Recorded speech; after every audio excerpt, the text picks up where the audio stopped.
আচ্ছা চলো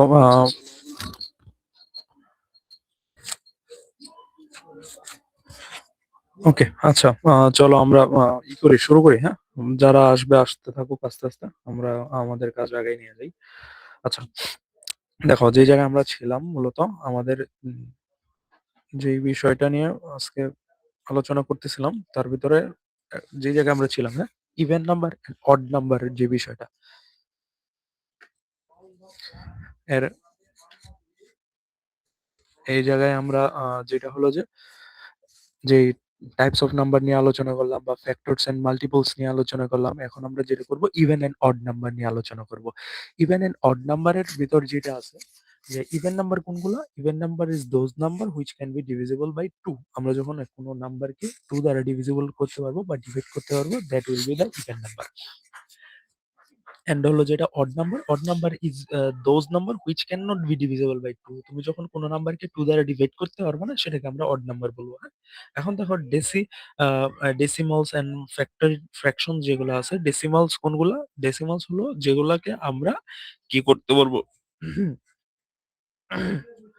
আমরা কি করতে পারবো, যে ফ্র্যাকশন রিটেন ইন বেইজ 10। আমরা যখন কোনো নাম্বারকে 10 বেইজে লিখতে পারবো সেটাকে আমরা বলবো ডেসিমাল নাম্বার, ওকে। আর যেগুলাকে আমরা কি করতে পারবো না, ওই দরজা ফ্র্যাকশন আকারে লিখতে পারবো না, সেগুলাকে আমরা, ও সরি সরি, যেগুলাকে আমরা ফ্র্যাকশন আকারে লিখতে পারবো কিন্তু কথা হলো 10 বেইজে লিখতে পারবো না। যেটা বলতেছিলাম যে আমরা যখন 10 বেইজে লিখতে পারবো, শিট ম্যান, আচ্ছা, দেখো যখন আমরা 10 বেজে লিখতে পারবো তখন সেটাকে আমরা বলবো ফ্র্যাকশন। আর যখন 10 বেজে লিখতে পারবো, কি বললাম আমি ভুলে গেছি আমি। আচ্ছা, একটু ওয়াসিফ একটু ক্লিয়ার করে দাও তো কি বলতেছিলাম, আমি আওলাই ফেলছি জিনিসটা। ভাইয়া বেসিক্যালি ফ্র্যাকশন আর ডেসিমালের মধ্যে পার্থক্যটা বুঝাইতেছিলেন। ভাইয়া ফ্র্যাকশন রিটেন ইন বেস 10, মানে আপনার যদি 10 বেসে লিখতে পারেন তাইলে ডেসিমাল না, হবে, আর 10 বেসে যদি লিখতে না পারেন তাইলে ফ্র্যাকশন হবে। হ্যাঁ, আচ্ছা আচ্ছা, হ্যাঁ হ্যাঁ, আপনি আর কি ওই এটা যা, ওই জায়গায় ওইটা ওই জায়গায় বলতেছেন। আচ্ছা আচ্ছা আচ্ছা আচ্ছা। আমি ওইটাই মানে আওলাই ফেলছি, আমি মানে ধরতে পারতেছি না আমি কি প্যারা নেই ভাই, বলতেছি আর প্যারা কি। নেই। আচ্ছা হোয়াট এভার, যাই হোক, যেটা বলতেছিলাম যে ফ্র্যাকশনে যেটা হলো যে ফ্র্যাকশনকে আমরা যদি 10 বেজে লিখতে পারি তাইলে পরে আমরা হলো ডেসিমাল পাবো, ওটাকে আমরা ডেসিমাল বলবো, ওকে। আর যখন আমরা 10 বেজে লিখতে পারবো না তখন সেটাকে আমরা ফ্র্যাকশন বলবো। এবং ফ্র্যাকশনের একটা শর্ত অবশ্যই মানতে হবে, সেটা হলো যে তুমি এ বাই বি একটা ফ্র্যাকশন সাপোজ, এই জায়গায় তোমার B will never be zero, তোমার বি কখনো জিরো হবে না। অর্থাৎ something by zero is equal to infinity, something by zero is equal to infinity নাকি এরর হোয়াট এভার, সেটা তোমার হবে না। অর্থাৎ ধরো যে নিচে যেটা থাকবে সেটা কখনোই জিরো হবে না, হ্যাঁ, সেটা জিরো হবে না, কোনোদিনই জিরো হবে না, ওকে। এখন যেটা হলো যে কনভার্সন, এখন কনভার্সনে যেটা আছে যে ফ্র্যাকশন টু ডেসিমাল তুমি কিভাবে ভেরি করতে পারবা, বা ডেসিমাল টু ফ্র্যাকশন কিভাবে করতে পারবা। দেখো ফ্র্যাকশন টু ডেসিমাল তোমার করার যেটা বিষয় হলো যে ডিভাইড নিউমিনেটর বাই ডেনোমিনেটর, অর্থাৎ তুমি যখন নিউমিনেটরকে ডেনোমিনেটর দ্বারা ডিভাইড করবা তখন সেটা কি হয়ে যাবে, ফ্র্যাকশন টু ডেসিমাল হয়ে যাবে। অর্থাৎ অ্যাজ এক্সাম্পল তুমি দেখো এই জায়গায় যে ডেসিমালটা আছে, অর্থাৎ ডেসিমাল আমাদের কি ছিল, 1/2 ছিল। 1/2 কে আমরা যখন ডেসিমালে কনভার্ট করলাম তখন কি করলাম আমরা, ডেনোমিনেটর দ্বারা অর্থাৎ নিচেরটা দ্বারা উপরেরটা অর্থাৎ নিউমিনেটরকে আমরা কি করছি, ডিভাইড করছি। ডিভাইড করার পর আমরা কত পাইছি, 0.5 পাইছি, ওকে। এখন দেখো decimal two fraction, decimal two fraction তুমি কিভাবে করবা, অর্থাৎ এইটা থেকে ফ্র্যাকশনে কিভাবে যাবে? তুমি ডিরেক্টলি সিম্পলিফাই বাই, অর্থাৎ ওই যে ফ্র্যাকশন কি বলে, আমরা দশমিক নাম্বার থেকে ভগ্নাংশে নিয়ে গেছি না স্কুলে থাকতে, অর্থাৎ ওই কাজটাই তোমার এই জায়গায় রিপিট করা লাগবে, দ্যাটস ইট, আর কিচ্ছু না। অর্থাৎ 5/10 আমরা যখন এটারে ক্যালকুলেশন করব তাহলে হলো 1/2, ওকে। এই আর কি, কোনো রকেট সায়েন্স নাই। এই জায়গায় কিছু এক্সাম্পল দেওয়া আছে, এক্সাম্পল গুলো অবশ্যই প্র্যাকটিস করবা। এখন দেখো ডিফাইন ডেফিনিশন অফ পার্সেন্টেজ, পার্সেন্টেজে চলে আসছি আমরা, পার্সেন্টেজে চলে আসছি। আর যেটা হলো যে আমরা ব্রেকের আগে যে 40-50 মিনিট পড়ছি ওইটার কিন্তু কোনো রেকর্ড নাই, বুঝে গেছে। ওইটার কিন্তু রেকর্ড পাবা না। আমি সামহাউ মানে সবকিছু সেট করে রাখছি, বাট কথা হলো স্টার্ট রেকর্ডিং দিই নাই, এই জন্য ওইটুকু রেকর্ড হয় না। এখন দেখো পার্সেন্টেজ যেটা বললাম, যে পার্সেন্টেজের বিষয়টা কি, পার্সেন্টেজ মানে হলো এইটা, অর্থাৎ কোনো একটা কিছুকে আমরা যখন ১০০ এর সাথে তুলনা করব বা ১০০ এর সাথে কম্পেয়ার করব তখন আমরা পার্সেন্টেজ এ যাব। এ এইটুকুই আর কিচ্ছু না। এখন দেখো কনভার্টিং বিটুইন ফার্মস এই জায়গায় হলো তোমার ফ্র্যাকশন টু পার্সেন্টেজ যেটা হলো, তুমি যখন ফ্র্যাকশন টু পার্সেন্টেজে যাবা, অর্থাৎ কোনো একটা ফ্র্যাকশন থেকে তুমি যখন পার্সেন্টেজে যাবা, তখন তোমার কি করা লাগবে? তোমার করা লাগবে 100 দ্বারা মাল্টিপল। অর্থাৎ 3/6 ইনটু 100 তুমি যখন এই মাল্টিপলটা করলা, তখন তোমার চলে আসলো পার্সেন্টেজে চলে আসলো ডিরেক্টলি। অর্থাৎ ফ্র্যাকশন টু পার্সেন্টেজ কি বলে? ফ্র্যাকশন টু পার্সেন্টেজে তুমি ডিরেক্ট পায়ে যাবা।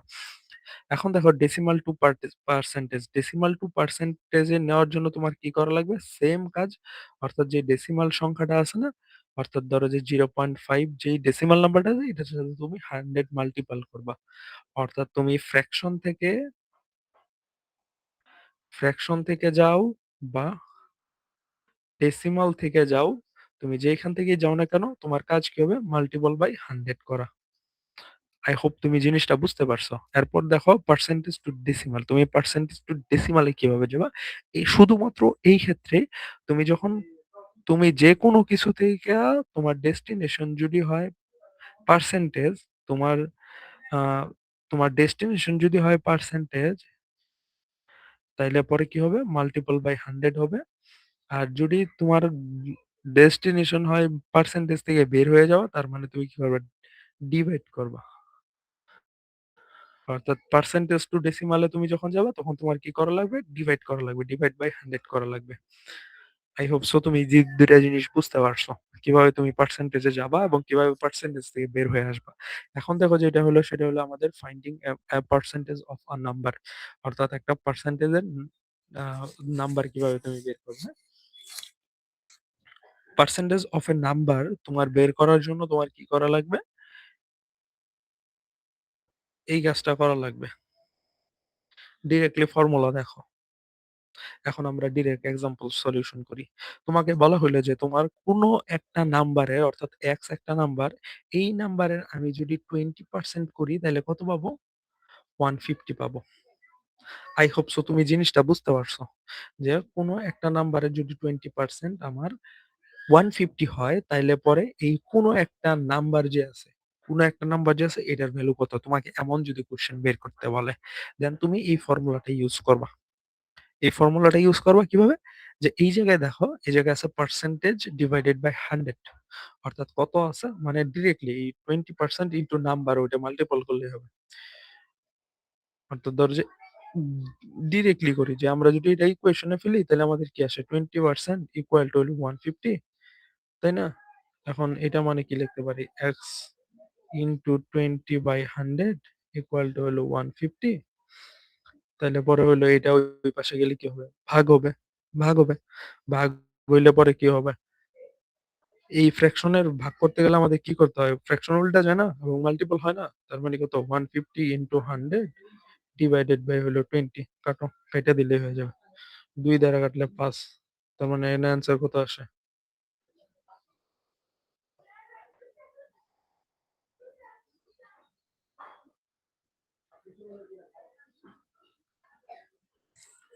কোথাও একটা কি ভুল হইলো?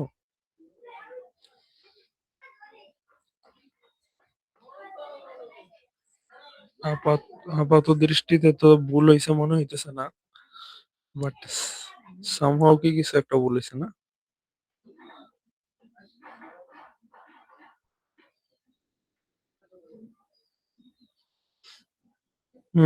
ভুল হইছে। দেখো এটা ওই পাশে যা ভাগ হবো না? হয়ে গেল। ওমা!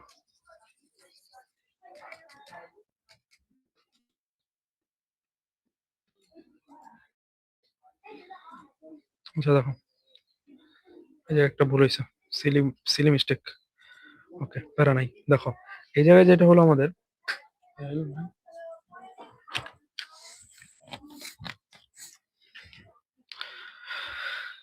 ওকে, যেটা বলতেছিলাম যে 150 ডিভাইডেড বাই কি হবে আমাদের 150 ইনটু ওই পাশে যা কাটাকাটি যেহেতু করতে হবে সেহেতু আমাদের কি করা লাগবে? সেহেতু করা লাগবে 20/100 এখন দেখো এটা দিয়ে কাটলে হয় ৫, এটা দিয়ে কাটলে হয় ৩। এই হলো আমাদের ৩। সরি ৩ না তো, এটা হলো ৫ দিয়ে এটা কাটলে ৩০। ৩০। আই হোপ যে বিষয়টা তুমি বুঝতে পারছো এখন। ওয়াসিফ কোনো আম ডাউট থাকলে জি, বলো। না ভাইয়া ডাউট নেই, বুঝতে পারছি। আচ্ছা, আচ্ছা দেখো। ফাইন্ডিং দ্য পার্সেন্টেজ 1 কি বলো? what percentage one number of is of another, অর্থাৎ ধরো যে যদি কোনো একটা নাম্বারের তোমার পার্সেন্টেজ বের করতে বলে, অর্থাৎ ধরো যে যেটা হলো যে এটা হলো হচ্ছে ফর্মুলাটা তো দেখছোই তাই না? ফর্মুলাটা দেখো, এখন দেখো আমরা ডিরেক্টলি এক্সাম্পলে চলে যাই, যে এটা আমার বলছে 30 এর কত পার্সেন্ট, 30 এর কত পার্সেন্ট ইকুয়াল টু আমার 300 আসে। এখন এই পার্সেন্টেজ যদি তোমাকে বের করতে বলে, এই পার্সেন্টেজটা তোমাকে যদি এখন বের করতে বলে, সেক্ষেত্রে তুমি এই ফর্মুলাটা ইউজ করবা। এই ফর্মুলাটা ইউজ করতে গেলে যেটা করতে হবে যে তোমার যেই পার্টটা, যেই part divided by whole number, part divided by whole number into 100, শেষ আর কিছু না। পার্ট কত আছে? পার্ট হলো 30। কার পার্ট করতেছো এখানে? পার্ট মানে কিন্তু ওই যে পার্ট, কোনো একটা পার্ট না, কার পার্ট করতেছো এটা শর্টে লেখা হয়েছে। পার্ট মানে হলো তোমার 30 তো পার্ট করতেছি আমরা তাই না? 30 এর পার্ট বের করতেছি 300। 300 না তো 200 এই জায়গায় বলছে। আচ্ছা 200 বলছে এই জায়গায়। 30 এর পার্ট বের করতেছি 200, তার মানে কত? পার্ট কার করতেছি 30 এর, অর্থাৎ 30 ডিভাইডেড বাই হোল কত? এখন কত বের করতেছো? 30, সরি 200 ইনটু 100, এটা হলো অ্যান্সার বের করে হলো। এটা কাটলে হয় এটা কাটলে হয় 15% হলো আমার অ্যান্সার। এটা বুঝতে পারছো ওয়াসিফ?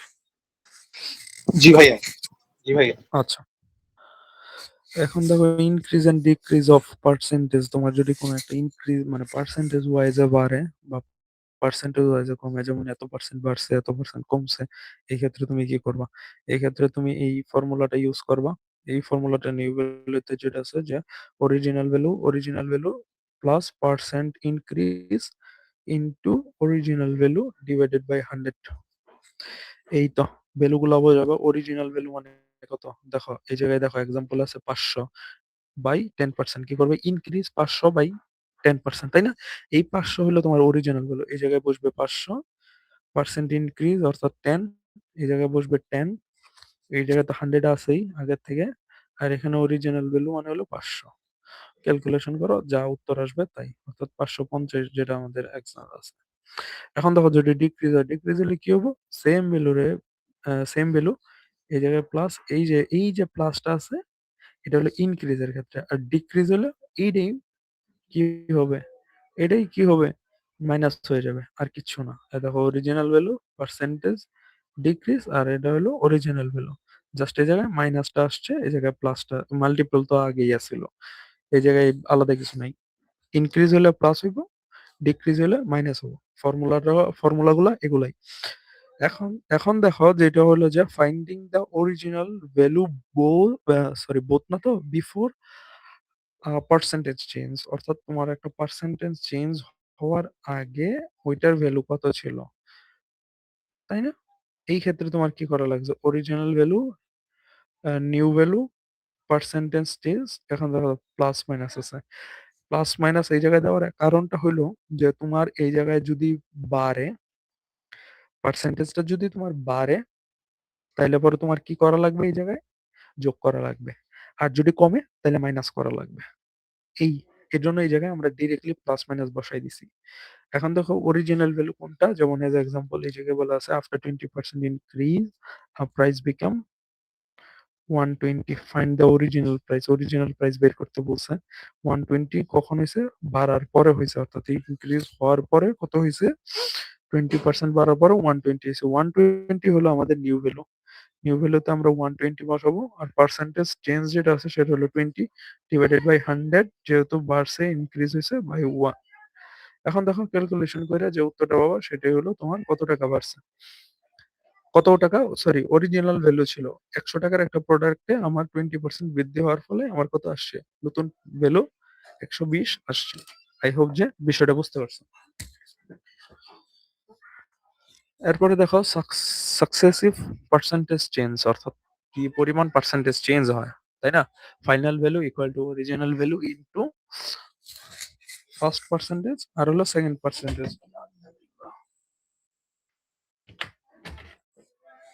আচ্ছা দেখো, যেটা হলো যে অরিজিনাল ভ্যালু এই জায়গায় একটা দেওয়া থাকবে, সেটা হলো অরিজিনাল ভ্যালু, এটা হলো first percentage, second percentage.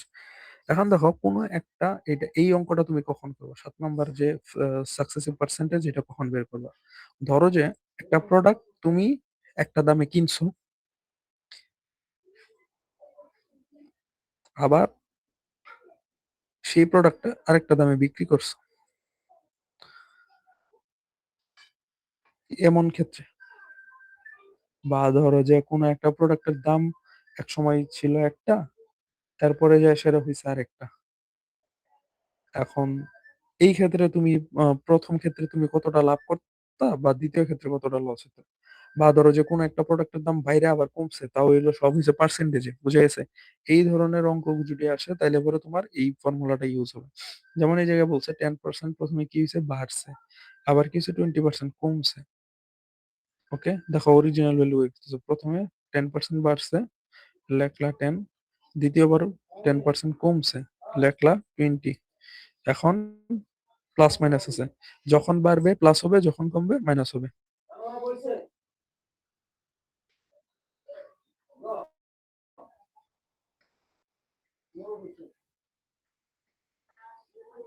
Increase হলে প্লাস হবে,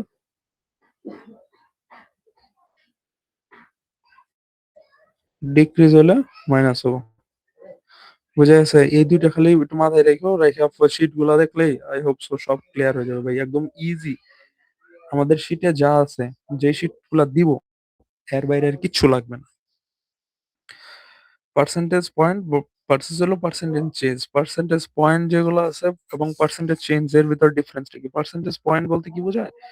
পার্সেন্টেজ পয়েন্ট বলতে বোঝায় তোমার ধরো যে ডিরেক্ট নিউমেরিক্যাল ডিফারেন্স বিটুইন 2%, অর্থাৎ দুইটা পার্সেন্টের ভিতর ডিরেক্ট তোমার যদি ডিফারেন্স বের করো, অর্থাৎ 10% আর হলো 20%, এই দুইটার ভিতর ডিফারেন্স যখন হলো, তার মানে কত পার্সেন্ট? আমাদের হলো 10% ডিফারেন্স, তাই না?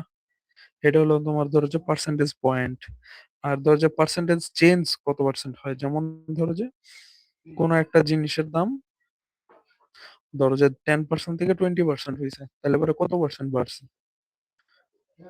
বুঝে গেছে?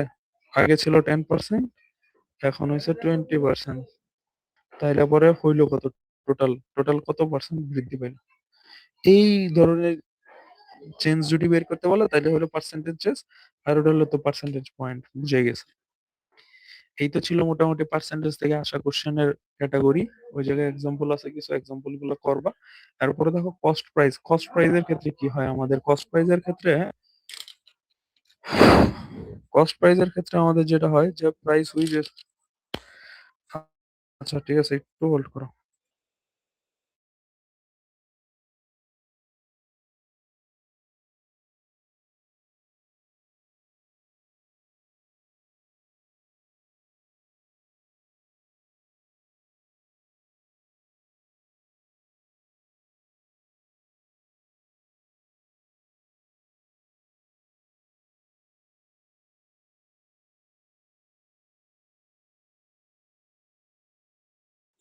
আচ্ছা দেখো, যেটা আমি বলতেছিলাম যে আমাদের যে কস্ট প্রাইস যেটা আছে, কস্ট প্রাইজের ক্ষেত্রে আর শীট কয়টা আছে আমাদের? আমরা 20 নম্বরে আসছি।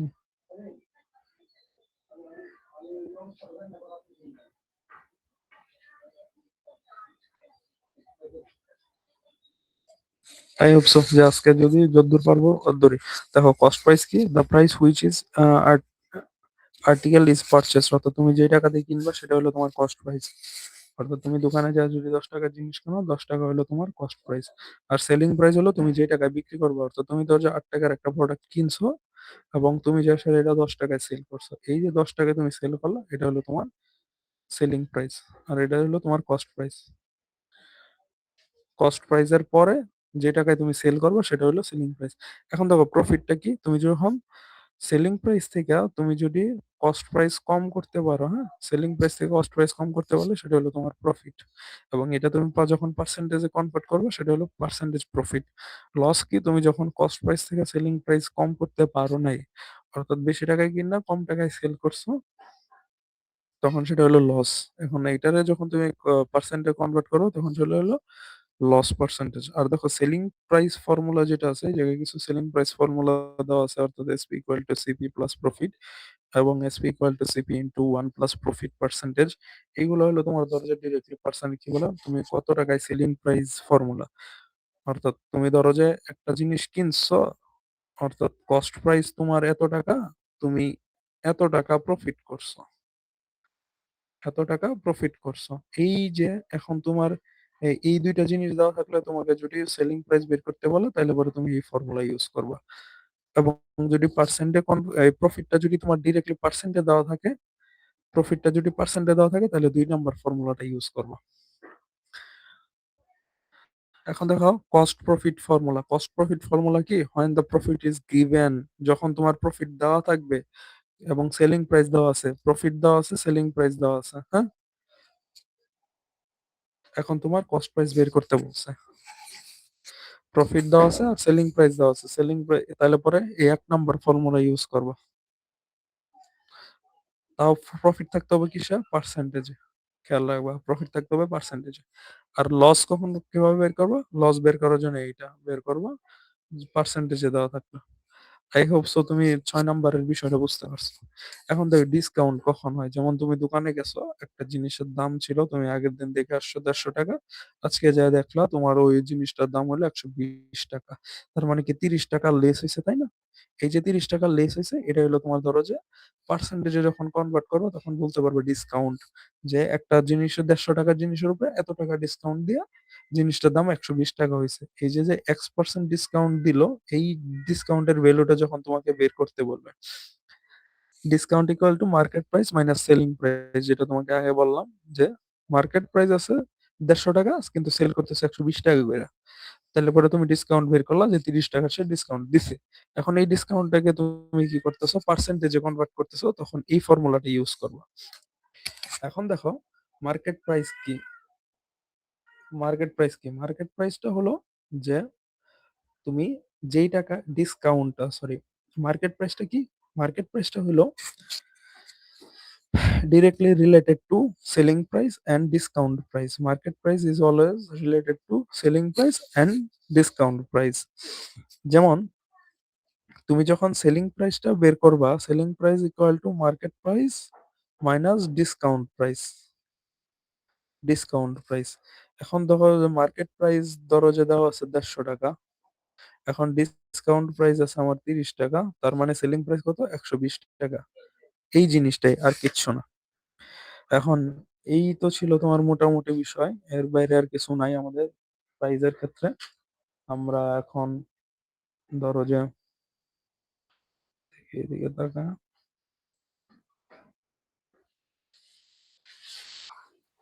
লেকচার শিটটা কি দিয়ে দিবেন? হ্যাঁ অবশ্যই অবশ্যই অবশ্যই। তারপরে দেখো এই জায়গায় ডেফিনিশন ইজ পার্সেন্টেজ। পার্সেন্টেজ একবার শেষ করলাম না, নাকি আবার এটা রিপিট আসছে?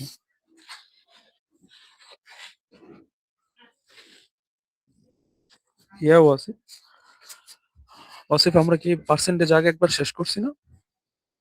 হ্যাঁ ভাই করলেন তো। হুম, আচ্ছা এটা রিপিট আসছে, হোয়াট এভার।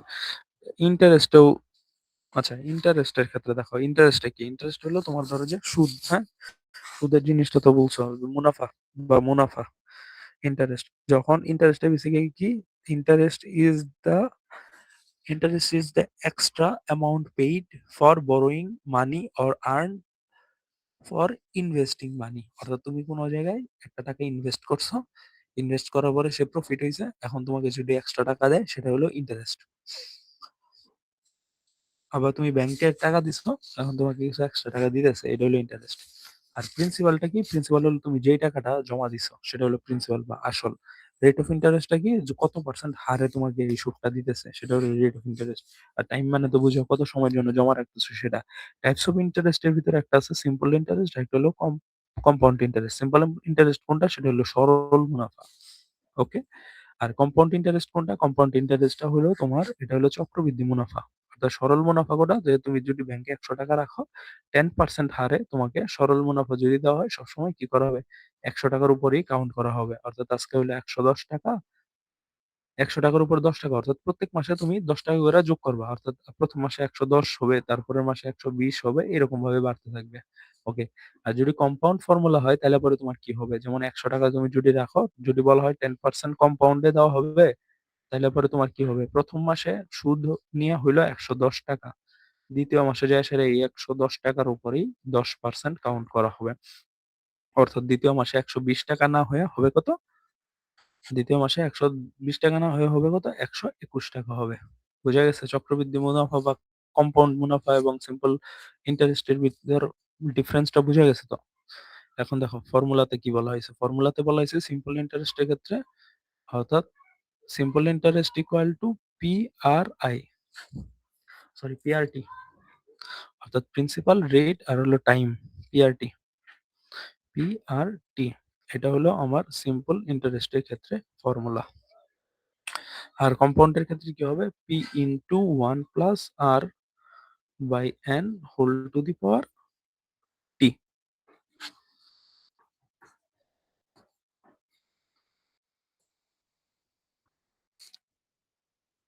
ওকে, দেখো এই তো হইলো তোমার ধরো যে ইন্টারেস্টের বেসিক, আর কিছু না। ক্লাস 8 এর ভাইয়া পড়ালেখা একটু এগুলো ভাই। আরেকবার ইন্টারেস্টের ব্যাপারে বলতে পারবেন? কোনটা? পুরোটাই জাস্ট শর্ট একটা রিভিউ দেন। আচ্ছা, শর্ট ট্রিপও সেটা হলো যে তুমি যদি ব্যাংকে কিছু টাকা রাখো, এটার উপর তোমার ওই যে প্রত্যেক মাসে একটা লাভ দিবে, সেটা হলো তোমার ইন্টারেস্ট। ওকে? আর ধরো যে প্রিন্সিপাল যেটা আসছে, যে প্রিন্সিপালটা হলো কি? যে তুমি কত টাকা ব্যাংকে রাখলা। যেমন ধরো তোমার কাছে ৳১০০ আছে, তুমি ৳১০০ ব্যাংকে রাখলা। এটা হলো তোমার প্রিন্সিপাল। আর যখন রেট অফ ইন্টারেস্ট যেটা হলো, যে রেট অফ ইন্টারেস্ট হলো তোমার ধরো যে তোমার কত পার্সেন্ট তোমাকে ইন্টারেস্ট দিতেছে। অর্থাৎ ৳১০০ যে রাখছো, এটা 1% হোক, 2% হোক, 3% হোক, কোন একটা পার্সেন্টে তোমার এটার উপর একটা লাভ দিবে তারা। এটা হলো রেট অফ ইন্টারেস্ট। আর টাইম হলো কত সময়ের জন্য রাখতেছো। ১ বছর, ২ বছর, ৩ দিন, ৫ দিন, বা ধরো যে ৩০ বছর, ৪০ বছর, এইটা হলো তোমার ধরো যে টাইম। এবং টাইপস অফ ইন্টারেস্ট যেটা আছে, টাইপস অফ ইন্টারেস্ট এর ভিতর যে তুমি কোন ধরনের মুনাফা নিতেছো। একটা হলো ধরো যে সিম্পল ইন্টারেস্ট। সিম্পল ইন্টারেস্টটা হলো তোমার ধরো যে তোমার অলওয়েজ যে প্রিন্সিপালটা তুমি প্রিন্সিপাল অ্যামাউন্টটা ব্যাংকে রাখছো এটার উপরই কাউন্ট হবে। এটা হলো তোমার ধরো যে সিম্পল ইন্টারেস্ট। আর যদি তোমার ধরো যে কম্পাউন্ড ইন্টারেস্ট করা হয় তাহলে পরে এই প্রিন্সিপালটা প্রত্যেক মাসে চেঞ্জ হবে। অর্থাৎ ১ম মাসে তুমি যে প্রিন্সিপালটা রাখছো, এই প্রিন্সিপালের উপর যে প্রফিটটা কাউন্ট করা হইছে, এইটার উপর অর্থাৎ ওই প্রিন্সিপালের সাথে এই রেট অফ ইন্টারেস্টটা যোগ হবে। অর্থাৎ যে ৳১০০ রাখছিলা, ৳১০০ রাখার পরে 10% তোমারে প্রফিট দিছে। এই ১ম মাসের পরে যায় সেটা তোমার হলো ৳১১০, তাই না? এই যে ৳১১০ হবে, এই ১১০ এর উপর আবার যখন 10% কাউন্ট করা হবে তখন সেটা হলো compound principal. Sorry, compound interest. এবং সিম্পল ইন্টারেস্ট ক্ষেত্রে যেটা হয় যে প্রত্যেক মাসে সেম অ্যামাউন্ট এর টাকাই যোগ হয়। অর্থাৎ ১ম মাসে যদি ৳১০ যোগ হয়, ২য় মাসে ৳১০ যোগ হবে, ৩য় মাসেও ৳১০ যোগ হবে। কিন্তু কম্পাউন্ড এর ক্ষেত্রে এটা চেঞ্জ হয়। কম্পাউন্ডে ১ম মাসে ৳১০ যোগ হইলে ২য় মাসে ৳১০০ র উপর ১ম মাসে যদি ৳১০ দেয়, তাহলে এবারে ২য় মাসে তোমাকে দিবে ৳১১০ র উপর ১০% অর্থাৎ ৳১১ দিবে। এরকম ভাবে হিসাব হবে। বুঝা গেছে ওয়াসিফ? জি ভাইয়া। আচ্ছা। এই জায়গায় হলো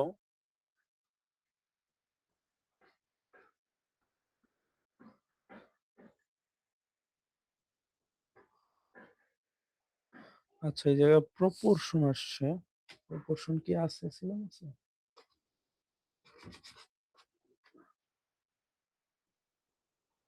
না। আচ্ছা, প্রপোরশন এই জায়গায় আছে। প্রপোরশন হলো তোমার ধরো যে রেশিওর সাথে রিলেটেড। ওকে? প্রপোর্শনটা হলো তোমার রেশিওর সাথে রিলেটেড, অর্থাৎ তোমাকে ধরো যে রেশিওতে তো ডিরেক্টলি বলে দেয় যে 2:3, 2:3 ইকুয়াল টু ধরো যে 4:6। এটা হলো তোমার ধরো যে রেশিও। বাট কথা হলো প্রপোর্শনে এই জায়গায় একটা অমিট থাকবে, অর্থাৎ ধরো যে 2:x ইকুয়াল টু 4:6, এই যে x এর ভ্যালু বের করতে হবে না, এটা হলো প্রপোর্শন। বুঝা গেছে?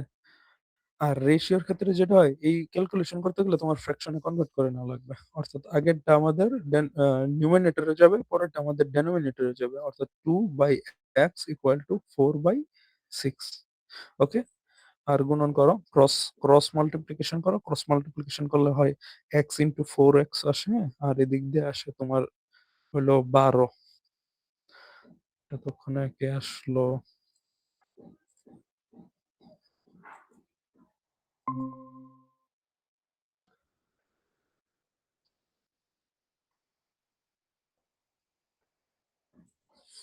আচ্ছা, দেখো তাহলে কি আসলো এই জায়গায় 4x ইকুয়াল টু 12, তাই না? এখন x এর ভ্যালু বের করবা, অর্থাৎ x equal to 12/4 equal to 3।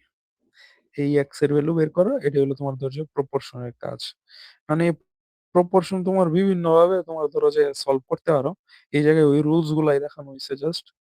হ্যাঁ, সলভিং দ্য রেশিও প্রবলেমস, তারপরে হলো ক্রস মাল্টিপ্লিকেশন, অর্থাৎ তুমি কিভাবে আর গুণন, এই যে তোমাকে যে বললাম যে এইখান থেকে আমরা কি করলাম, এই যে এই জায়গায় নিয়ে আসলাম না ক্রস মাল্টিপ্লিকেশন, এটা হলো তোমার 4 নম্বর টপিক।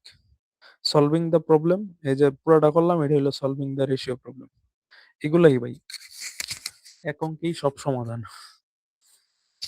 এখন দেখো আছে তোমার ডিস্টেন্স, স্পিড, এগুলা তো ওয়াসিফ বোধহয় ইয়া করছো না, ইঞ্জিনিয়ারিং করছো, হ্যাঁ ভাইয়া। তাইলে পরে তো তোমার ধরো যে তার বোঝানোর কোনো মানেই নেই, নাকি বুঝাই দেওয়া লাগবো?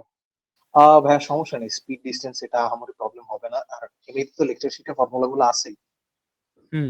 টুকটাক দেখে দিলে তবে হবে। যেটা সমস্যা হইতে পারে সেটা হলো ওয়ার্ক প্রবলেম। ওকে, যেমন ধরো ওয়ার্ক প্রবলেমের বিভিন্ন ধরনের কোশ্চেন আসতে পারে। যেমন তুমি ধরো যে বললাম যে তুমি আর সূর্য কি আছে না বেড়ে গেছে,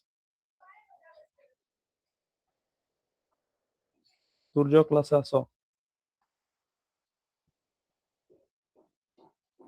আচ্ছা দেখো এই বাগজা, আচ্ছা দেখো ধরো যে তুমি একটা কাজ করতে শুরু করছো, ধরো তুমি আর সূর্য, ঠিক আছে? এখন ধরো যে আমি জানি তোমার এই কাজটা করার জন্য 10 দিন সময় লাগবে। তুমি 5 দিন কাজ করছো, দ্যাটস মিন তুমি কি করছো, 50% কাজ অ্যারাউন্ড শেষ করে ফেলছো। বাট আমি কি করলাম, তোমাকে এই 5 দিন পরে বললাম যে আচ্ছা, যেহেতু আমার হাতে সময় কম, তুর্যকে সাথে দিয়ে দিলাম, তোমরা দুজনে কাজ করো। কথাটা বুঝে গেছে? এরপরে ধরো যে আবার সেম কাজ, ধরো যে তোমার ওই কাজটা করতে লাগবে 10 দিন, তুর্যর করতে লাগবে ধরো যে 5 দিন। এখন দুইজনকে আমি একসাথে কাজটা শুরু করতে দিলাম, এই একটা প্রবলেম, এই দুইটা প্রবলেম।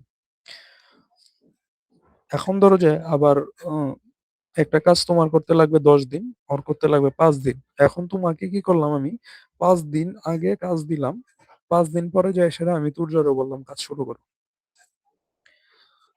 এই হলো তোমার ধরো যে যে দুই তিনটা ধরন বললাম, এইগুলা প্রবলেমই আসবে।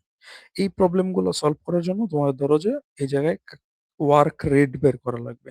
অর্থাৎ ছোটবেলা কাজ করতে না, যে একটা পুকুর খননের জন্য 10 জন লোক কাজে লাগছে, 10 দিন পরে 3 জন চলে গেছে, বা 5 দিন পরে আবার 4 জন এসে যুক্ত হয়েছে। এইগুলাই হলো তোমার ধরো এই অঙ্কের সলিউশন করা, আর কিছু না। এই জন্য ওয়ার্ক রেট বের করা লাগবে। ওয়ার্ক রেট মানে কি, সম্পূর্ণ কাজ শেষ করতে তার কি পরিমাণ টাইম লাগবে, অর্থাৎ সম্পূর্ণ কাজ করতে তার কি পরিমাণ টাইম লাগবে, এটা হলো ওয়ার্ক রেট বের করা। ওয়ার্ক রেটের বিষয়টা বুঝতে পারছো তো? মূলত এই ধরনের ওয়ার্ক রেটের কোশ্চেনই আসে, এর বাইরে আর কিছু আসে না। মাসিফ,